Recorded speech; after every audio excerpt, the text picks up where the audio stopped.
นี้ขนาดไกลกระหมาแบบเอาข้อมูลคือการกับไกลไหมนี่ว้าวนี่จะเป็นป้าย2 3 4 5 6ตามเบอร์แล้วก็จะ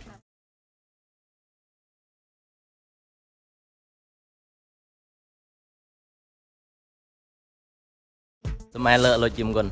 มือสกีเอาการเลอะเทว่าจียอมาเที่ยวดาออกพบตกเราแย่งเกี่ยวกับนอแตงมาเกี่ยวกับการตำผ้าเลยว่ายอมผ้าเมื่อเดี๋ยวยังประมยอเลยเด้อสินะ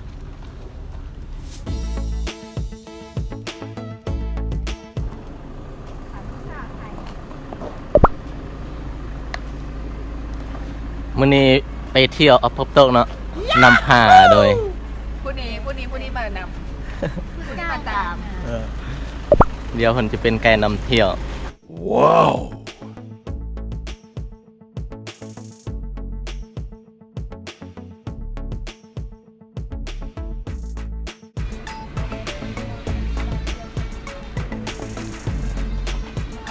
อันนี้ได้สนะ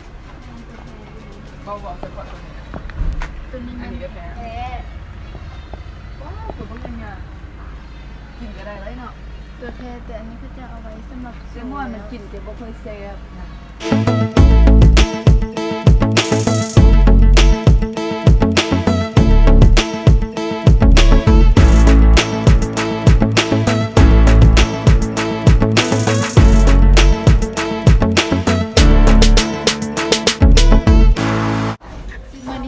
ไกลกระหมาแบบเอาข้อมูลคือการบางอย่างก็บ่ฮู้บางอย่างก็ฮู้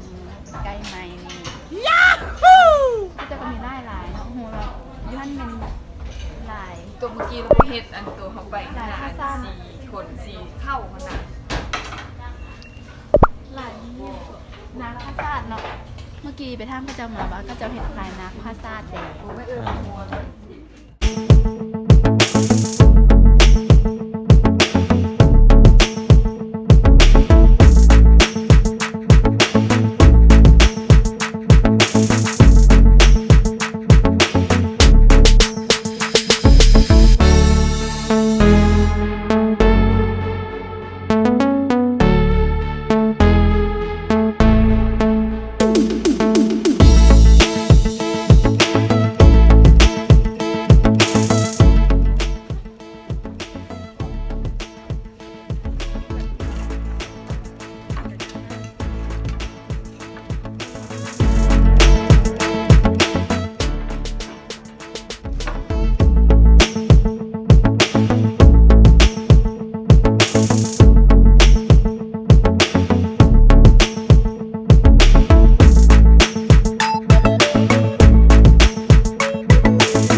กีตำฮูกเนาะมันจะมีเขาจะมีไม้เล็ก1 2 1อยู่นี่จะเป็นฝ้าย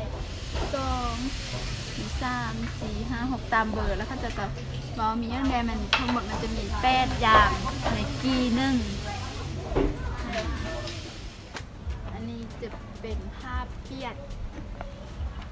แล้วก็จะแต้มหลายอันน้ำขี้เพิ่งผสมกับซีอินดิโกแล้วก็ต้มน้ำทานฮ้อนๆอันนี้เป็นผ้าอันเห็ดด้วยใหญ่เปียดเป็นเปลือกไม้เนาะแล้วเราจะมีอุปกรณ์คีดก่อนคีดแล้วเรากันลงขี้ผึ้งนี่ใส่เต็มหลายมันจะออกมาเป็นลายแบบนี้แล้วก็อันเอาไปแช่น้ำอินดิโกมือ1แล้วเอามาต้มหลังจากต้มแล้วตัวสีดำๆนี่จะหายไปแล้วบนสีขาวนี่จะกลายเป็นสีฟ้าอินดิโกเป็นนี้จะเป็นลายแบบนี้ อ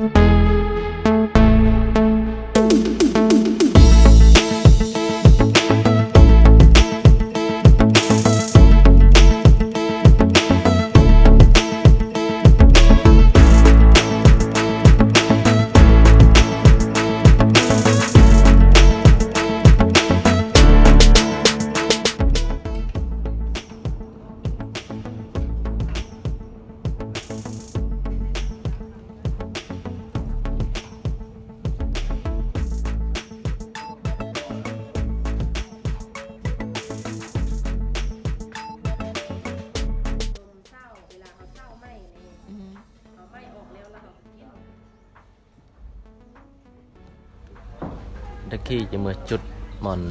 สันลายนักท่องเที่ยวที่นอกกายเมื่อเทว่าจูเฮียนสำหรับการตำหูกนะนะนออันนักท่องเที่ยวเฮียนขี้ละ ให้จะคน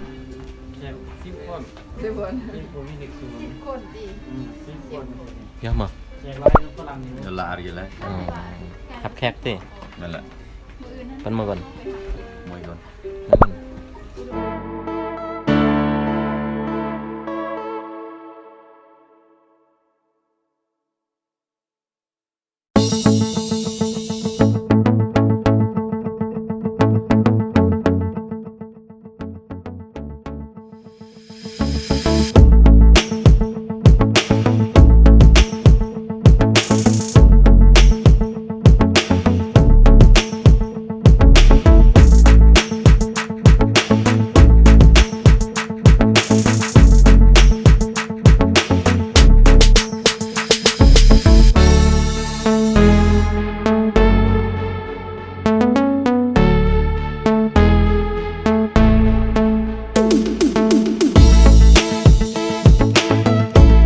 personalities, British and Laotian. Yeah, so the Laotian, she used to be Master Weaver and she's the local bound local person. And for the British, she used to be a photographer. So both of them met each other here in local bound. So this is what Arc Pop East meets West. Oh, that's very nice. Yeah.